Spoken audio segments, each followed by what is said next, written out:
everyone. I'm Sandy Haynes of Faster Tomorrow, and we are fortunate to be joined today with ARX-sponsored professional world champion triathlete Terenzo Bozzone. Terenzo, welcome.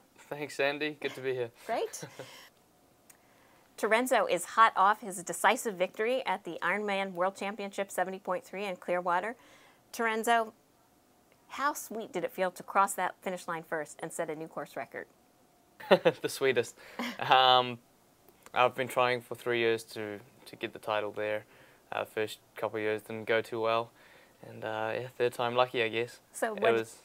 Oh, so I was gonna say, it's just running down that finish line. It was just huge. Like, I mean, it's just gets the adrenaline pumping, and I just wish that moment could last forever. Oh, that's very exciting. What did you do differently this year, do you think, than the other two tries? For me, it's been a big learning curve over the years, just learning more and more about how I can race and what my body's capable of. So this year, just pacing myself more through the race. Still didn't get it perfect. I went out the first lap of the run a bit hard and struggled a bit the second lap, but lucky I made a bit of enough of a gap to hold off second place. Now, I understand that just several weeks before the event, you broke your hand. Yeah. So did that bother you at all in the race? Was that a factor? How did you deal with that? Well, I was in Kona and having one of those weeks where just everything went wrong. I broke my hand, dropped my cell phone in the pool. The salsa from the fridge dropped out when I opened the fridge. It was just terrible. But yeah, one morning I finished the hard workout and I was riding my bike down for a meeting in Kona, and I turned into a parking lot. As much as I don't want to say it, hit a speed bump, and one thing led to another, and I was doing the Superman off the front. Oh no. It sucked, but yeah, after going to the emergency center, they put me in a removable splint. So running was okay, swimming was, I just had to take it a bit easier, and riding was a little bit, yeah, I had to have a brace on, and I couldn't straighten my arms, so I was kind of hanging off the side. But it was okay. I dealt with it okay, and got to clear water. My hand was a lot better, and didn't really bother me in the race. Yeah, evidently. Now, Terenzo, you actually are no stranger to winning titles. You've won a few in your career, which started when you were pretty young. What could you tell us about some of the other events you've won along the way?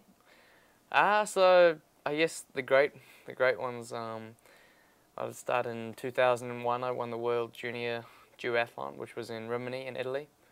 The next year I won both the Duathlon, which was in Atlanta, and the World Junior Triathlon in Mexico. And then the next year I won the World Junior Triathlon, which was in New Zealand, Queenstown, New Zealand. And then started moving up into the senior ranks. Didn't really, it's a slow transition as it is. But I did the Wildflower Half Ironman in 2006 and managed to break the course record by 6 minutes, and that's probably one of the greatest performances of my life, I think. Yes, a lot of very good triathletes have raced that event over the years. So. Yeah, Wildflower is the triathlon of all triathlons. I mean, everyone's out there, they're camping, they're having a great time, and you're stuck in the middle of nowhere, so you got nowhere to go. Yes, that's great. Well, you've also had your share of disappointments along the way, too. You had a little bit of ups and downs and some injuries. Is there anything you want to share about that? You got to have some ups and downs, otherwise it's just a boring story. So I guess first started on my journey to the first 70.3 Half Ironman World Championships.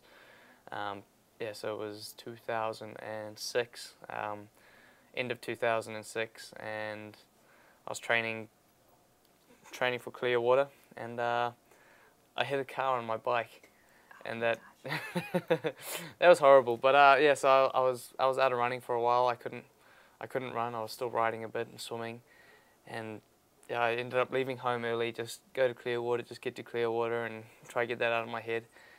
And it was, yeah, the knee didn't help. It was not good. I got to one workout. I ran 15 miles, and I was just crying under a tree. Had to send Dad to go pick up the car and come get me. But I did the race, hobbled home and finished 6th. What else is there? Earlier this year, you had a disappointment. Yeah, no, this year was the Olympic Games.